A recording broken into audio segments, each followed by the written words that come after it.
Welcome to Tips from Trestle.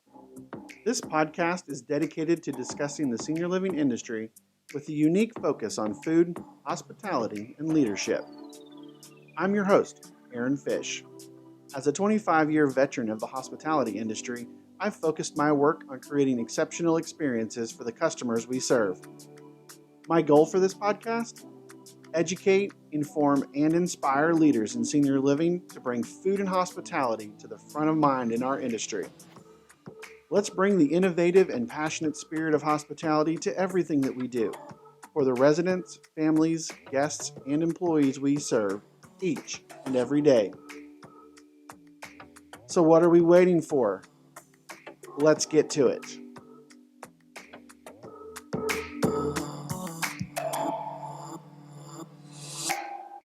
Today on Tips from Trestle, I have Margaret Roche. She's the founder of Roche Dietitians and a nationally recognized leader in nutrition consulting. Maggie and her team at Roche Dietitians create strategies that help healthcare organizations and businesses that support healthcare distinguish themselves through food and nutrition. Maggie is a registered dietitian with a master's degree in clinical nutrition. She has advanced credentials as a certified diabetes educator, is board certified as a specialist in gerontological nutrition, and is distinguished as a fellow of the Academy of Nutrition and Dietetics. Maggie, thanks for being here today. Thanks for inviting me. Well, Aaron, I'm glad to be here and appreciate the invitation. Thanks for being here, Maggie. I'm looking forward to this conversation about wellness and nutrition. You know, it's something I know we've talked about some before, and so I'm looking forward to diving into this for my listeners. So, the first question that we wanted to kind of go through and talk about was, what do we mean when we talk about wellness, and how does nutrition fit into all of that? What's your perspective? Well, and of course, we're talking about for the older adults, right? Correct. Correct. And I think senior living does a really good job in acknowledging that wellness, you know, back in the day, we might have said wellness is a little bit of fitness and, you know, some healthy, nutritious food. But there's a broad spectrum to the dimensions of wellness. So yes, it includes a physical aspect, which is nutrition and exercise and fitness, but there's also that intellectual stimulation, social stimulation, a spiritual component, an emotional component, some kind of purpose or vocation. And then I've even been seeing people talking about an environmental component to it, which I think is really interesting as well. And didn't we learn that during COVID? We have a broad definition of what wellness is.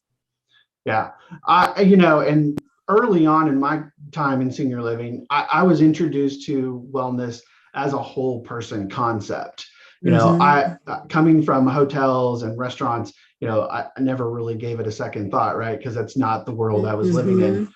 But I was lucky to be introduced to the concept of a whole person wellness theory.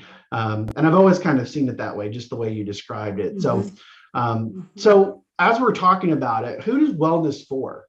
I mean, who are we targeting with this? And that's a good question, because I was just going to say, as you were saying that, and of course, it doesn't just apply to older adults, but that's the world we live in and who we serve. And so it applies to everybody, you know, from the smallest infant to, the oldest of old that we serve in senior living and beyond. So, it's everybody. Yeah. And so I guess to kind of follow up on that, I assume that it looks different depending upon where you're at in the aging process, right? For, you know, my 12-year-old son, his wellness journey and where he's at is significantly different than it is for me at a little bit older age. And so, you know, I want to kind of focus in, like you said, on the senior. And I guess maybe we should define that, because I feel like there's probably a couple of different age groups, even inside when you say senior living, right? Because we have, you know, the 55 plus active adult, but then you have the more traditional 75, 80, 85-year-old silent, now older boomer. And I feel like their wellness is different for those two categories. Absolutely. And I do want to point out too, that, and within our organizations, we're learning this too in our current environment with staffing challenges and et cetera. Wellness applies to those, our peers and those we work with.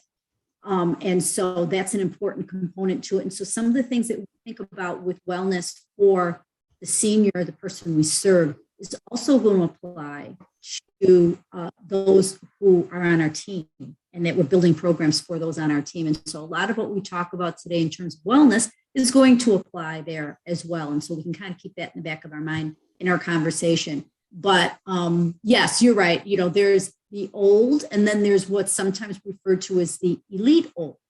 And I have a funny story to tell you about that. I know a dietitian from Illinois who I've known my entire career, 30 plus years. And I happened to run into her at a national meeting for dietitians before COVID. And she had shared with me, and she's very spry and really with it. She shared with me, she's 85 years old. She's like, I just turned 85 years old. I'm wow. Like, that's wonderful. So we sat next to, and we're both into gerontological nutrition. So we sat next to each other at a conference in the front row at a presentation about nutrition in the older adult. And the researcher kept referring to older adults. And then there's the old. And he was using that as a technical term. The old. Oh, wow. The old is anyone over 85. And this woman next to me, she's like, please go up there and I'm going to nail, I'm going to tackle the guy here in the front row. And it was so funny to me. And I thought, this is what, some people get wrong, is that the old, and here's a woman who I've known her, like I said, 35 years. And as a matter of fact, she said diabetes this time too, type 1 diabetes, and it could not be more fit, could not be more with it. And we all know people like this in our line of work. Yeah. But the point is, you've got that older adult, but we do need to categorize them. They do get cast. And another way to explain it is that there's been a lot of research lately on malnutrition in the older adult. There's a lot of public health policy work done in this now. And some of the statistics that have been gathered, and I got this information from Defeat Malnutrition Today, which is an older adult public policy advocacy group to help malnutrition funding, et cetera, for the older.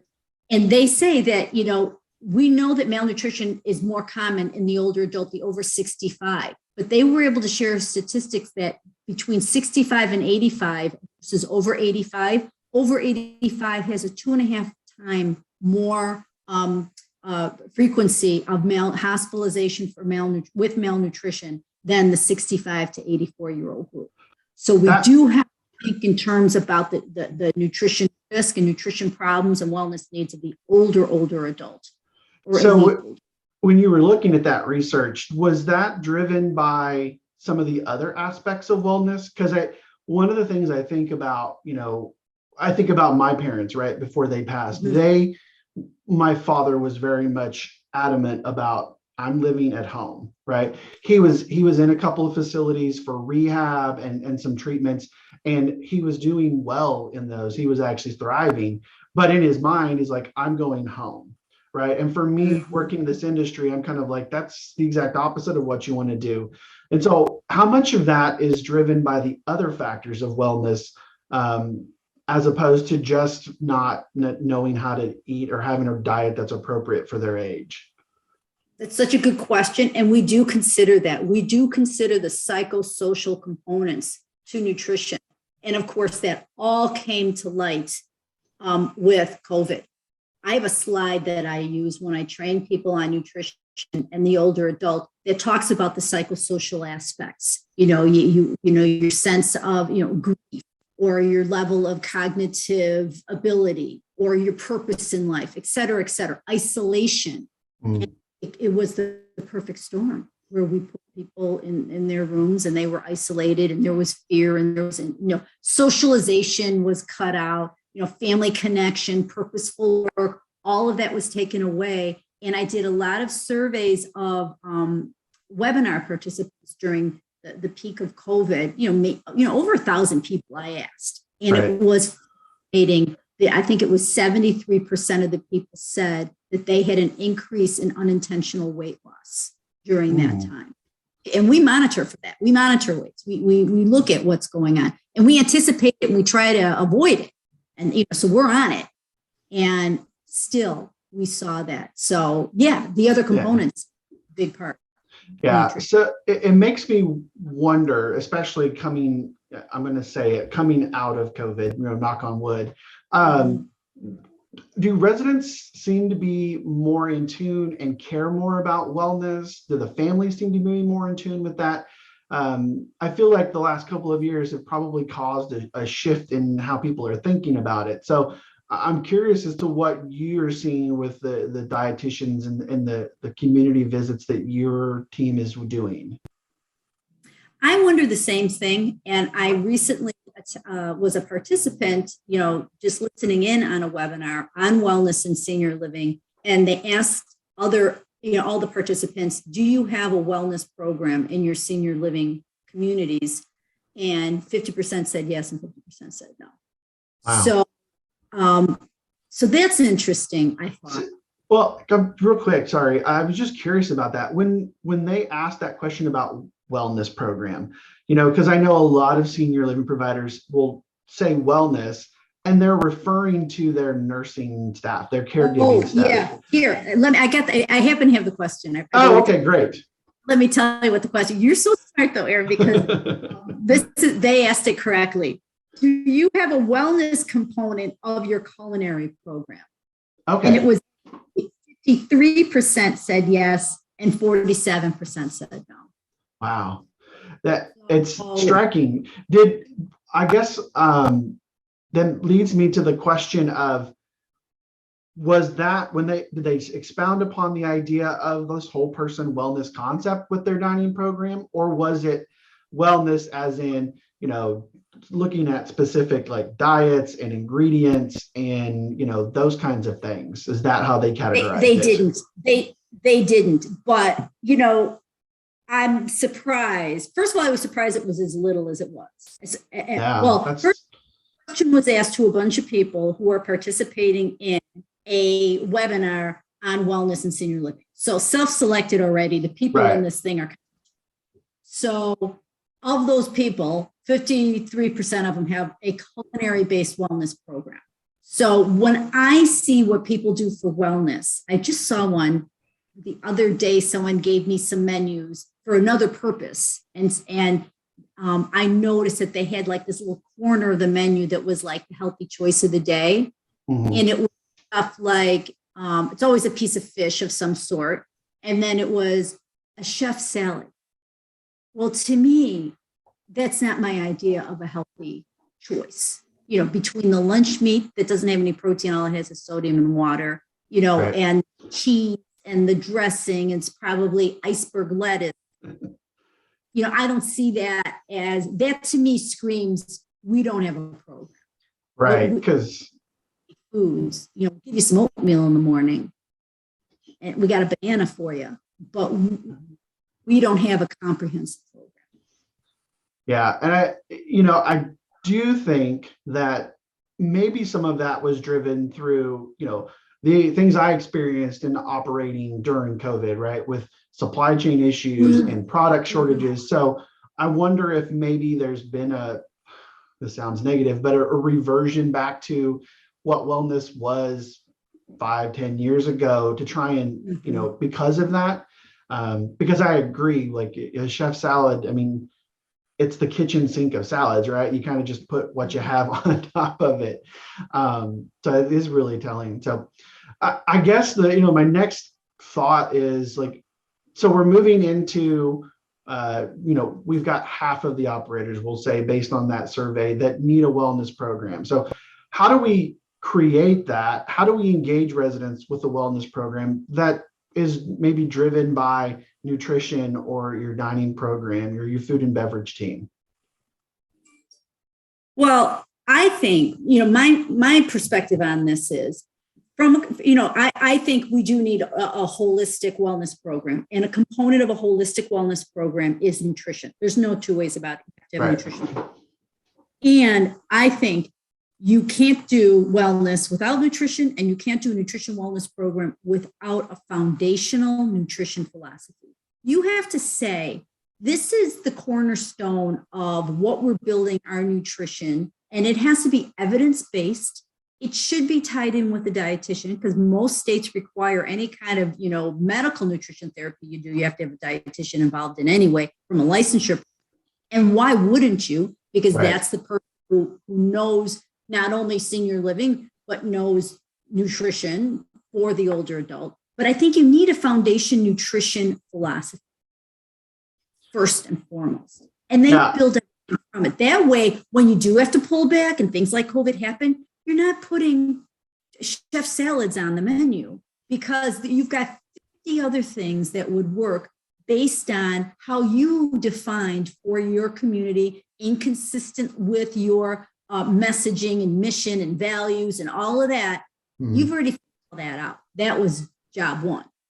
Yeah, we've in the past, when we've talked, we've kind of just scratched the surface of that nutrition philosophy concept. So I'm going to ask you to kind of dig into it a little bit further. So, and don't give away all your trade secrets, obviously. Right.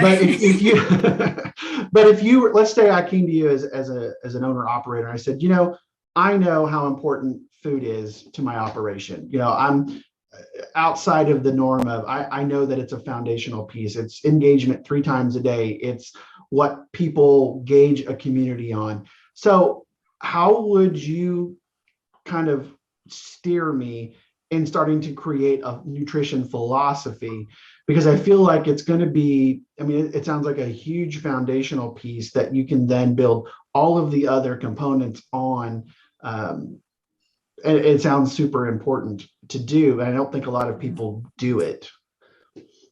Well, you have to first know who you are and who you serve, which I'm sure you do. If you came to me, and so I would say, who is your population? What is your, do you have all retired professors and, people who, are all on the East Coast, and these are people who were engaged in working people and love to read and et cetera, et cetera? Or are you on the West Coast, and these are people who are plugged into vegetarianism and, fork to table or farm to table, et cetera, et cetera? Who's your population? What do they care about? What's your age group? I always ask that. What's your average age? And I don't know what it is today, maybe but yes, I know the average age of senior living was 85. Do you know what the average age is? I don't think it's gone down. I had last I had heard, which was probably 12, 15 months ago, it was somewhere in that 81 to 83 range. But, I think the one piece of that I think makes sense is about asking ages. Like we talked about at the beginning, there's, in my mind, at least 2 distinct groupings of potential residents in senior living. There's that independent living active adult, and then there's that what was the terminology you used? More the elite older adult. Older, yeah. You're gonna have to coin that, elite older. No, it's a technical term. No, they use it. Gerontologists use that term. And old, which I don't like the older old one, but that's I use the elite term. No, So anyway, so by asking those questions, what I'm getting at is, how can this fit into your organization's mission and values? So, for some types of organizations, the Mind Diet might be a good foundational evidence-based program to base your nutrition philosophy on. So basically what I'm saying is we take a preventative health dietary approach and we apply it to the program, and we say, this is the research-backed approach we're taking to nutrition. Because otherwise you get into these things where I see organizations where they'll bring in like a celebrity chef who happens to wellness, or they'll bring some kind of a coach who knows a little bit about nutrition, which I think can be really exciting and add a lot of buzz. But if you don't have that foundation on what nutrition is, that is really evidence-based, you're going to put yourself in a situation where somebody's going to start picking apart what you're saying. And of course, that's the other aspect of this, is that we're all finding is transparency is so important. Yeah. And that I we agree. have to stand on a solid foundation of what we do with nutrition, because the evidence is there. Nutrition does work. There's more than one way to do it. And it all comes back to wholesome, healthy foods, right? Right. But there's different ways to present it to make it unique to your brand. And that's what I think is, so if you want to bring in, these food combinations of, what herbs and the healthiest things to do, that's great, but it all needs to tie back in to what, so when you're making your menu and all of this, we have a foundation for it. It almost sounds like, and correct me if I'm wrong, if I were interpreting what you're saying, that you can have some of those really great programs like bringing the celebrity chef or, the specialty meals and things like that. But it's almost a house of cards if you don't put it on top of a sound nutrition philosophy, which doesn't necessarily have to be one specific thing. It can be anything, really. There's a lot out there to choose from. Yeah. Yes, there's a lot out there. Another example of the Mind Diet, which I think is wonderful. It was technically developed. It was here in Chicago where the researchers found a lot about the Mind Diet and its relation to dementia. Now, a lot of our people that we serve, they're in moderate to advanced stages of dementia. All the blueberries in the world is not going to reverse that condition, but it could potentially help their quality of life.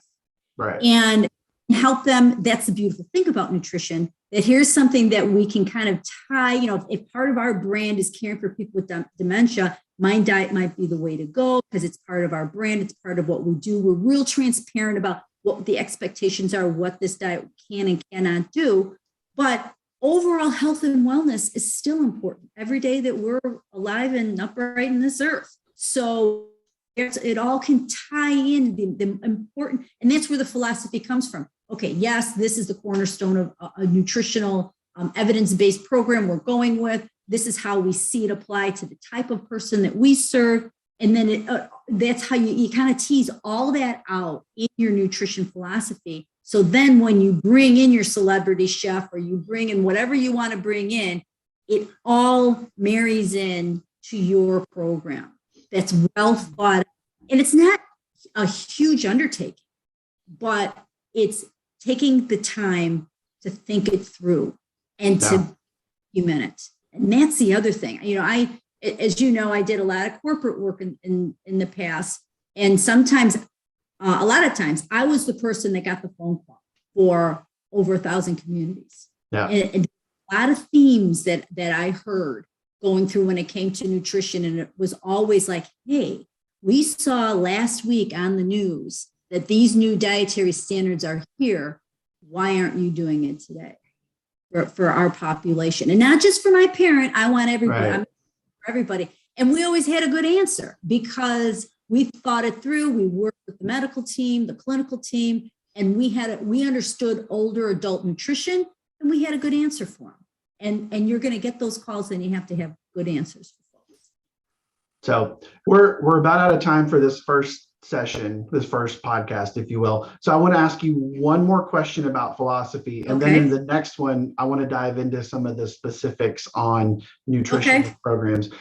When you're looking at your nutrition philosophy, a lot of our, especially the newer regional operators, they're looking at middle market opportunities. They're looking at that active adult. So they're looking to not just live in the assisted living memory care space of 81 to 90 as far as age goes. They're covering both the elite older and then the active adult. So how can you build a nutrition philosophy that underlies both of those camps, if you will? And does it become trickier, or does it really just become, just a little extra thinking on this is what this group needs, this is what this group needs, but the basic philosophy is still the same? I think I would tease it out for the unique nutritional needs of the adult who's over the age of 80 or 85. I would do that because it gives people the peace of mind, because it is such a risk. There is such nutrition risk. And nutrition complications can, cause a whole cascade of problems. So why not? We know about that, and we can give people peace of mind that we know about that. But the truth of it is that, and that involves, just to put a point on it, that involves extra nutrition, more nutrition density, because people eat lesser. And so our focus on nutrition density of the food is super important. With a younger, older adult, we've got a little bit more leeway because they can eat more calories, they're more active, et cetera. Their appetites are better, blah, blah, blah. But still the foundational nutrition message would be the same. We go, even if you went old school dietary guidelines, well balanced, the groups of foods that we offer, whole, fresh, low fat, blah, blah. Yeah. All the important nutrition messages.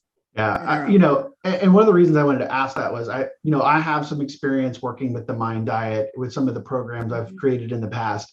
And it really struck me, just that one example, as something that could be a component of a philosophy, right? Because yes, there are elite older adults that are dealing with dementia where maybe it's a quality of life thing, but those older adults, they could use that as a preventative thing. So you can have that philosophy that crosses over. And so I feel like that's just one example, but there's probably numerous pieces if you build the nutrition philosophy that can cross over like that, depending upon which age group you're working with. And from a practical perspective, it helps with the, sometimes we get out there in terms of what we want to do nutritionally or diet, and from a dining perspective, it helps us get focused back. Well, no, we all agreed that this is what we want to do. It just helps focus our efforts. And then sometimes we have to say, you know what, we don't want to do it that way. Maybe we need to change our philosophy, which is fine. But then you bring everybody back to the table and you don't have like these rogue, programs going on that aren't consistent with the message, particularly with corporate settings, where you need to stay focused on what you're doing. Absolutely. So, well, Maggie, this whole conversation on nutrition philosophy has been awesome. I want to pause there because the next podcast, we're going to get into some of the details about the different roles and really dive into it. So thank you for that. And then we'll be chatting shortly. All right, great. Thanks, Aaron. So there you have it. Another one in the books. Thanks again, everybody, for listening. You can follow or direct message me on LinkedIn, where I'm always commenting and posting about food, hospitality, and leadership for the senior living industry. Or give me a follow on Twitter at AHFish or Instagram at AaronHFish. And check out my company, Trestle Hospitality Concepts, at www.trestlehospitalityconcepts.com. I'm your host, Aaron Fish, and this has been another episode of Tips from Trestle.